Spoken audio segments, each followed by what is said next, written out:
ఇరసమండ గ్రామంలో నిన్న జరిగినటువంటి ఇన్సిడెంట్ కారణంగా గ్రామస్తులంతా కూడా బిక్కుబిక్కుమంటూ వాళ్ళ సామాన్లు ఇంటినంతా వదిలేసి పునరావాస కేంద్రాలకు వచ్చారు. ప్రస్తుతం లక్కవరంలో పునరావాస కేంద్రం ఏర్పాటు చేశారు. ఒకసారి చూడవచ్చు సిచ్యువేషన్ ఎంత దారుణంగా ఉందో. ఎవరికి వాళ్ళు వాళ్ళ చేతికి అంటే అందుబాటులో ఉన్న వస్తువులను తీసుకొచ్చేసి ఒక దుప్పటి చాప పట్టుకుని వాళ్ళంతా కూడా పునరావాస కేంద్రం పిల్లలతో వచ్చినటువంటి పరిస్థితి. నిన్నటి నుంచి కూడా బిక్కుబిక్కుమంటూ ఈ పునరావాస కేంద్రంలోనే వాళ్ళంతా తలదాచుకుంటున్నారు. చూడొచ్చు వాళ్ళ చేతుల్లో కొంతమంది చేతి చాపలు, అదేవిధంగా పిల్లలు యూనిఫామ్. నిన్న స్కూల్ నుంచి వాళ్ళు నిన్న మధ్యాహ్నం ఇన్సిడెంట్ జరిగిన తర్వాత స్కూల్ అంతా కూడా క్లోజ్ చేసేసి పిల్లలంతా కూడా యూనిఫామ్ మీదే ఉన్నారు. వాళ్ళంతా యూనిఫామ్ మీదే నిన్నటి నుంచి ఉన్నారు. స్నానాలు ఏమీ లేవు, కేవలం బ్రతుకు జీవుడా అంటూ నిన్న ఏం ప్రమాదం జరుగుతుందండి ఒక ఆందోళనతో భయంతో ఇంటి నుంచి పరుగులు తీసి పునరావాస కేంద్రానికి అయితే తరలిరావడం. చిన్న చిన్న పిల్లలు కూడా ఉన్నారు. వాళ్ళందరూ కూడా తీసుకుని పునరావాస కేంద్రంలో ఉంటున్నటువంటి పరిస్థితి ఉంది. పూర్తి స్థాయిలో అంటే గతంలో చాలా ఇన్సిడెంట్స్ చూసాం, కానీ అంతకంటే పెద్ద విస్ఫోటనం ఇక్కడ జరుగుతుంది. అలాంటి ప్రమాదకర హెచ్చరికలు కనబడ్డాయి. ఆ సిచ్యువేషన్స్ అన్నీ కనబడ్డాయి. ఒక్కసారిగా పెద్ద శబ్దంతో మంటలు రావడం, ఊరు మొత్తం పొగమంచులాగా గ్యాస్ మొత్తం కమ్మేయడంతో ఏం జరుగుతుందో తెలియక వాళ్ళంతా పరుగులు పెట్టినటువంటి పరిస్థితి. కొంతమంది ఉన్నారు గ్రామస్తులు, వాళ్ళతో మాట్లాడదాం. అమ్మ ఎప్పుడు వచ్చారు మీరు ఇక్కడికి? నిన్న 1 గంటకి సుమారులో నుండి వచ్చామండి. అసలు ఎవరిని పిల్లల్ని వదిలిపెట్టేసిండి, ఒకళ్ళకొకళ్ళకి సంబంధాలు లేకోకండి వచ్చామండి. అసలు ఏమైపోయారో పిల్లలు తర్వాత నెతుక్కున్నా కానీ దొరకలేదండి ఆ పిల్లలు. ఆ పిల్లలు అయిగోండి చిన్న చిన్న పిల్లలండి అరుగోండి. అసలు చీకటి కమ్మేసి ఎరిగిండి మంటలో ఏకంగా వచ్చేస్తుంటే కంగారు అయిపోయింది. ఒకరికొకరు సంబంధాలు ఎలా వచ్చినాయండి? భారీ శబ్దాలు వచ్చినాయి. శబ్దాలు అన్ని పెద్ద ఓరిండి ఏకంగాని ఓరు వచ్చేసిందండి ఏకంగానే.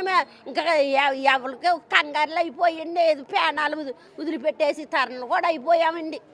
అంత కంగారు అయిపోయామండి బాబా. మరి ఇంకేం చేయమండి అని ఇక్కడికి చేరామండి అందరము కలిసిండి. మరి ఇంక ఆ పిల్లలు ఉండి ఎప్పుడు నెత్తుకున్నామండి. ఆ పిల్లల్ని అందరినీ నెత్తుకినండి. ఇగోండి బట్ట పాత్ర ఇవన్నీ కూడా అసలు ఏ బట్ట తెచ్చుకున్నావో కూడా తెలియదండి. ఇగోండి బాబా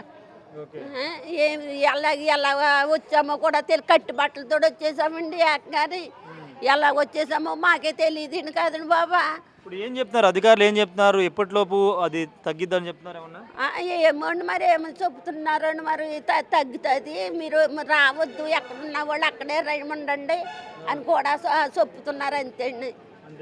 అంతే అండి. గతంలో ఏమైనా చూసేవమ్మా? నువ్వు చాలా పెద్దదానిలా కనబడుతున్నావు. ఇలాంటిది ఏమైనా జరిగింది గతంలో మీ ఊళ్ళో? అసలు ఏమి జరగలేదు. అసలు ఇప్పుడు కూడా ఇలాంటి జరగలేదండి. మాకు అందుకనే కంగారు వచ్చేస్తుందండి. అస్సలు చూడలేదండి బాబు. మా గ్రామం అంతా కూడా అసలు ఏది జరగలేదు. మా ప్రెసిడెంట్లు నెంబర్లు అందరూ కూడా బాగానే చూసుకొచ్చారండి. ఎప్పుడు జరగలేదండి. అసలు జరిగితే మేము కంగారు పడతామేంటండి, ధైర్యంలోనే ఉంటాం కదండి. అసలు ఏనాడు జరగలేదండి. ఇదే తొలిసారండి మాకు. మీకు ఎప్పుడు సమాచారం వచ్చింది? మీరు కూడా కట్టుబాట్లతో వచ్చేసారు ఇక్కడికి? కట్టుబాట్లతో వచ్చేసాం సార్. అలాగా స్కూల్ పిల్లలు కూడా భోజనం కంచం కాడి నుంచి లేపేశారు సార్. కంచం కాడి నుంచి లేపేసి ఎవరికాలే వెళ్ళిపోమన్నారు సార్. వెళ్ళిపోమంటే సార్ ఆ పిల్లల్ని స్కూల్ బట్టలు కొడుతుంది సార్. మొత్తం అందరూ పిల్లల్ని పంపించేసేసి ఎవరికాలే వెళ్ళిపోయారు సార్. వెళ్ళిపోతేనేమో ఇంకా దాని గురించి సార్ ఇంకా పిల్లలు ఎలాగొచ్చారో కూడా తెలియదు సార్. మేము కట్టుకుని బట్టలతో ఎక్కడో ఉన్నాం కూడా గబగబా వచ్చేయండి అనేసి ఇంకా వచ్చామన్నారు సార్. ఇప్పుడు ఏం చెప్తున్నారమ్మా? అంటే ఏమన్నా తగ్గిద్దని చెప్తున్నారా? ఎలాంటిది ఏమన్నా మీ గ్రామంలో గతంలో చూసారు? అసలు ఎప్పుడు చూడలేదు సార్, ఎప్పుడు చూడలేదు. అలాంటిది ఎప్పుడు జరగలేదు కూడానండి. జరగలేదు అలాంటిది ఇప్పుడు జరిగిందండి. అది ఎప్పుడు తప్పని పేలిపోయి భూమి కూడా అదిరిపోయినట్టుగా వచ్చిందండి. భూమి అదిరిపోయినట్టు వచ్చేసి పెద్ద పెద్ద మంటలు వచ్చేసి పొగలు వచ్చేసండి. పొగలు వచ్చినా కూడా ఇంకా అదిరిపోయి ఎక్కడికక్కడ చెదిరిపోయారండి. జనం చెదిరిపోయి అక్కడికక్కడ బీసిపోయి చిన్నపిల్లలు కూడానండి శంకలు వేసుకొని పరుగుల మీద వెళ్ళిపోయింది.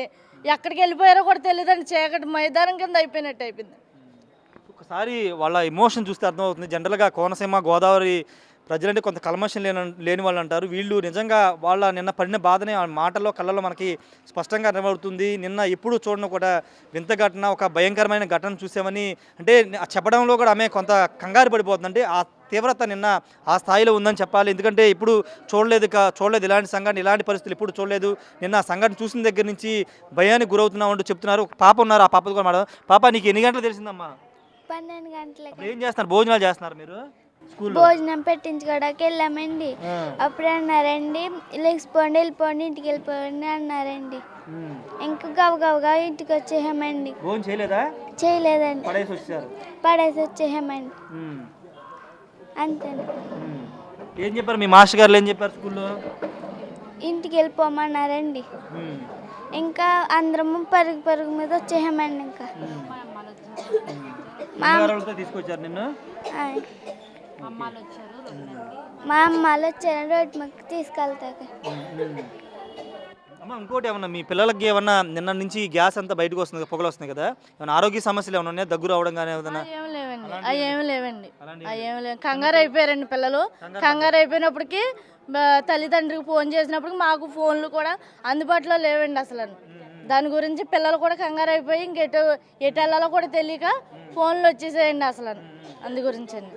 చూడవచ్చు ఒకసారి ఆమె దగ్గుతున్నారు, కొంత అంటే పొగ కారణంగా కొంత ఎఫెక్ట్ కూడా కనబడుతుంది. ఒకసారి కొంతమంది ఉన్నారు, వాళ్ళతో మాట్లాడదాము. ఇట్లండి, ఏంటి టాబ్లెట్స్ తీసుకుని వచ్చారు? ఏమన్నా నిన్న జరిగిన ఇన్సిడెంట్ కారణంగా ఏమైనా ఇబ్బందులు వచ్చినాయి మీకు? ఆరోగ్య సమస్యలు? మాకు దగ్గు, రొంపండి, శ్వాస అందకపోవటం. నిన్న నుంచి ఇది జరిగిన దగ్గర నిన్న 12:30 1 గంట నుంచి అండి. ఓకే.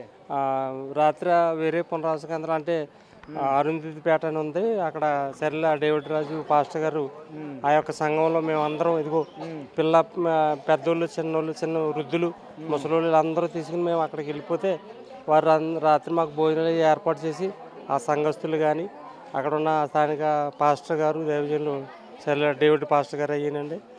అందరికీ జ్వరాలు, రొంపలు, దగ్గు, కళ్ళు మంటలు, ఏమండి ఊపిరి అందకపోవటం, ఇలాగా చాలా నిన్న నుంచి నుంచే ఏమండి పిల్లలు ఇక్కడ టాబ్లెట్లు తీసుకోవడం జరిగిందండి. ఇప్పుడు ఇక్కడ పునరావాస కేంద్రానికి ఇక్కడికి వచ్చి అధికారులందరూ మాకు స్థానికంలో ఉన్న అధికారులందరూ స్పందించి మమ్మల్ని ఇక్కడికి తీసుకొచ్చి ఈరోజు మాకు ఇక్కడ వసతి కల్పించినటువంటి వారికి, బిగ్ టీవీ వారికి ప్రత్యేక నమస్కారం తెలియజేసుకున్నాను. ఇది ఒకసారి టాబ్లెట్స్ కూడా, డోలో లాంటి టాబ్లెట్స్, అదేవిధంగా ఇతర టాబ్లెట్స్ కూడా తీసుకున్నారు. కొంత శ్వాసకోశ సంబంధించి ఇష్యూస్తో పాటు కళ్ళు మంటలు కూడా వస్తున్నాయి. ఎందుకంటే నిన్న ఉదయం మనం స్పాట్కి వెళ్ళినప్పుడు కూడా అక్కడ ఒక దట్టమైన పొగలాగా పైకి కమ్మేసినటువంటి పరిస్థితి. దాదాపు 20 గంటలుగా ఇది బ్లో అనేది రావడంతో ఈ చుట్టుపక్కల గ్రామాల్లోకి పొగంత రావడంతో దానికి సంబంధించి ఇబ్బందులు కూడా ఎదుర్కొన్నారు. కొంతమంది మహిళలు వాళ్ళు కూడా కట్టుబట్టలతో వచ్చారు. ఒకసారి సార్ చెప్పండి. బ్లోఅవుట్కి మాకు 200 గజాలు ఉంటుంది. మాకు బ్లోఅవుట్కి మేమే దగ్గర అక్కడ గ్రూప్ 200 అంటే 200 గజాలు ఉంటుంది అనమాట బ్లోఅవుట్కి మాకుని. చాలా విపరీతంగా వచ్చేసింది అది. చాలా నిమిషాల మీద లెగ్గొట్టేశారు. స్కూల్లో పిల్లలు కూడా ఇంటికి రావడం లేదు. అక్కడ ఎక్కడెక్కడ రోడ్లు ఆఫ్ చేశారు. చాలా బయటపడుతున్నారు. తర్వాత విపరీతమైన స్మెల్ అండి. స్మెల్ వచ్చేసింది. దగ్గు, రొంపలు అనేక రకాలుగా ఉన్నాయి అక్కడికి. 5 నిమిషాల్లోనండి. 5 నిమిషాల్లో మొత్తం అసలు టైం ఇవ్వలేదు. బట్టలు తీసుకోవడానికి కూడా లేదు. పిల్లలు స్కూల్ బట్టలు అయ్యి వాళ్ళు కూడా ఇంటికి వెళ్ళలేదు. ఎలా జరిగింది? వీళ్ళందరూ కూడా కట్టుబట్టలతో వచ్చేసారండి. ఓకే. ఇది మొత్తం కట్టుబాట్లతో వచ్చామని చెప్తున్నారు. ఇంతకుముందు చూపించినట్లే ఆ పిల్లలంతా కూడా, వీళ్ళంతా కూడా గవర్నమెంట్ స్కూల్లో చదివే పిల్లలంతా కూడా, చిన్న పిల్లలు వాళ్ళంతా కూడా ఈ స్కూల్ డ్రెస్సుల్లోనే వచ్చారు, అక్కడే ఉన్నారు. ఇంకొక బాధాకర విషయం ఏంటంటే నిన్న మధ్యాహ్న భోజనం చేయడానికి ప్లేట్లు తీసుకుని వెళ్తూ భోజనం పెట్టించుకుందాం అనుకుని వెళ్తున్న సమయంలోనే ఈ ఇన్సిడెంట్ జరగడం, వెంటనే స్కూల్ మాస్టర్లు వాళ్ళంతా కూడా పంపించేయడం, వెంటనే వీళ్ళు ఏం జరుగుతుందో తెలియదు. చిన్నపిల్లలకి ఏం తెలుస్తుంది, పెద్దవాళ్ళకి కంగారు పడిపోయారు. వీళ్ళకి ఏం జరుగుతుందో తెలియక ఇంటికి పరిగెత్తే తల్లిదండ్రులు వీళ్ళందరూ కూడా ఇక్కడ పునరావాస కేంద్రాలకి తీసుకొచ్చి, ఇదంతా ఒక పెద్ద ఎగ్జాంపుల్గా చెప్పాలి. నిన్న జరిగిన ఇన్సిడెంట్ తీవ్రత ఏ స్థాయిలో ఉందో, ఇక్కడ ప్రజలు ఏ స్థాయిలో దీనికి భయపడ్డారు, ఎంత ఇబ్బందులకు గురయ్యారో చెప్పడానికి ఈ పిల్లలే ఉదాహరణ చెప్పాలి. చాలామంది ఇబ్బందులు పడుతున్నారు, దగ్గుతున్నారు, కొంత ఇన్ఫెక్షన్ లాంటివి వస్తున్నాయని కూడా చెప్తున్నారు. కొంత ట్యాబ్లెట్స్ కూడా ఇక్కడ ఆరోగ్య కేంద్రానికి సంబంధించి ట్యాబ్లెట్స్ కూడా ఇస్తున్నారని చెప్తున్నారు. కానీ ఇంపాక్ట్ అనేది ప్రజల్లో అంటే ఆరోగ్యపరంగా ఉంది. రెండోది వాళ్ళలో ఒక భయం కనబడుతుంది. నిన్న జరిగిన ఇన్సిడెంట్ ఎప్పుడు చూడాలి, వాళ్ళ గ్రామంలో గతంలో ఎప్పుడు చూడాలి. ఒకవేళ ఇలాంటి విపత్తు గతంలో జరిగితే ఇలాంటి జరిగింది కదా అని అనుకునేవాళ్ళు, కానీ ఇప్పుడు జరగలేదు. ఇంత పెద్ద విపత్తు వచ్చిన సందర్భంలో వాళ్ళు ఒక భయం కనబడుతుంది. ఇప్పటికీ ఆ షాక్ నుండి తేరుకొని సిచ్యువేషన్ అయితే కనబడుతుంది. ప్రస్తుతానికి పునరావాస కేంద్రంలో ఉన్నారు. ఖచ్చితంగా వీళ్ళకి కొంత ట్రీట్మెంట్ కూడా అవసరం ఉంటుంది. ఎందుకంటే ఈ బ్లో అనేది ఎప్పుడు తగ్గుతుందో తెలియదు కాబట్టి, ఈ గ్రామం చుట్టుపక్కల ఈ పొగంతా కమ్మేస్తున్న నేపథ్యంలో దాంట్లో కొంత విషవాయువులు కూడా ఉండే అవకాశం ఉంటుంది. కాబట్టి వీళ్ళకి సేఫ్టీ మెజర్ మాస్క్లు ఇవ్వడం అలాంటివి కూడా చేయాల్సిన అవసరం ఉంది. దానికి అనుగుణంగా చర్యలు తీసుకోవాల్సిన అవసరం ఉందని కూడా ఇక్కడ ఉన్నటువంటి వాళ్ళంతా చెప్తున్నారు. కెమెరా పర్సన్ సాయితో రాజేష్, బిగ్ టీవీ, కోనసీమ జిల్లా నుండి.